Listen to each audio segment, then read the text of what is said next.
Subject. এই সাবজেক্টে আমি যতটুকু জানি ত্রিপুরায় যে কক বরফ নিয়ে যারা পড়াশোনা করেন বাঙালিরা করে থাকেন, বিহারিও করার একটা উদাহরণ পেয়েছি, যারা দিনরাত করেই থাকে, তারা যে স্ক্রিপ্টটা ব্যবহার করছে গত বছর কি বছর ধরে, লাস্ট 5-6 years, এই স্ক্রিপ্টটা হচ্ছে either you write in Bengali or you write in Roman or দেবনাগরীতে লিখলেও কেউ কোনো সমস্যা নেই।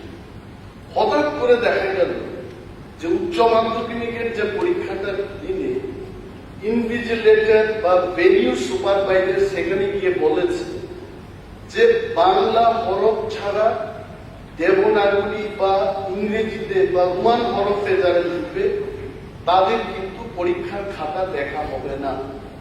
And due to this fact, যারা ছোটকাল থেকে ইংলিশ মিডিয়ামে পড়াশোনা করেছে, বনস্থলীতে যারা পড়াশোনা করেছে, পরে যারা ত্রিপুরায় এসছে, দেবনাগরী বা ইংরেজিতে না লিখতে পেরে অনেকে ব্ল্যাঙ্ক পেপার জমা দিয়ে দিয়েছে।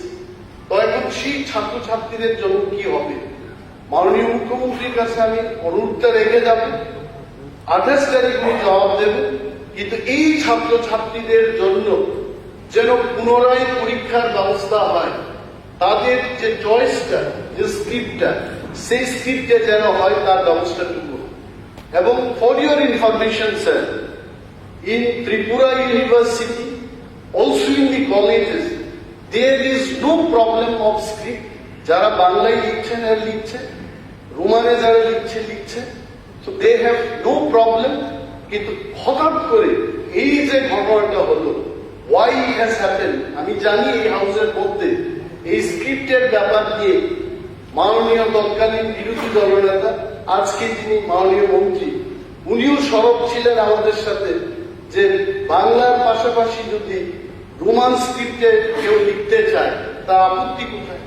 মাননীয় সদস্য গোপাল বাবু আছেন, বিরোধী ছিনা আছেন, অনেকেই ছিলেন সেই সময়টাতে।